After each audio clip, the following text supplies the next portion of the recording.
it's Mona here at Klatch. Today we're going to be doing a resin project for Valentine's Day. I'm still getting over this awful cold that I've had. I lost my voice for 2 days, and literally the last 7 days I've been laying on the couch watching true crime shows and Family Feud, and that was all I could handle. Today's actually the first day I feel well enough to have combed my hair and put on a little makeup. But I'm back and I'm going to do a Valentine's Day project. I found this mold online and I thought it would be fun to try and use it. It's a very shallow mold, so you won't need very much resin at all. So I have mixed more resin for another project that I'm working on as well. So we're going to give it a try. So I need to use the two opposite ones because they're the same size and then they will fit together. So I'm going to do the two big ones. I'm going to use a little bit of the pigment powder. Mix it up. Then we'll start pouring it in.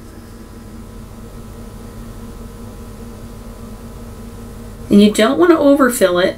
You want to be careful because that's going to kind of mess up how you fit it together if you overfill. I'll have a link to the mold down in the description below, so if you're looking for it, you can find it.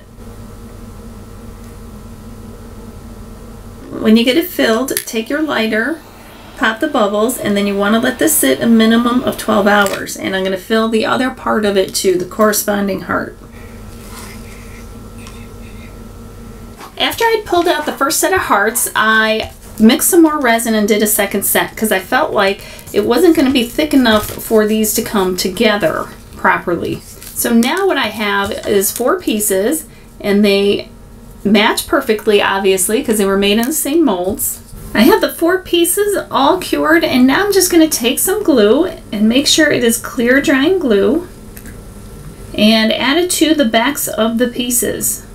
Then you want to put those 2 pieces together, line them up, squish them together, clean up the edges, anything that squishes out, and then you want to lay them nice and flat. And do the same with the other piece. The 2 pieces are glued together and they have dried, so now all I have to do is slide them together very easily. And here it is. So you could just lay it down and use it as this cute paperweight, and it's dimensional. And it's got the subtle embossing on there, and it just looks really, really cute. And you could do it in any color that you want. Really easy. So I hope you guys like it, and be sure to let me know what you think of it down in the comments below. So thank you guys so much for being here. I appreciate it more than you know, and I hope you liked today's project. Remember, life is too short not to shimmer, so grab your glue gun and your glitter. Stay safe. Bye, guys.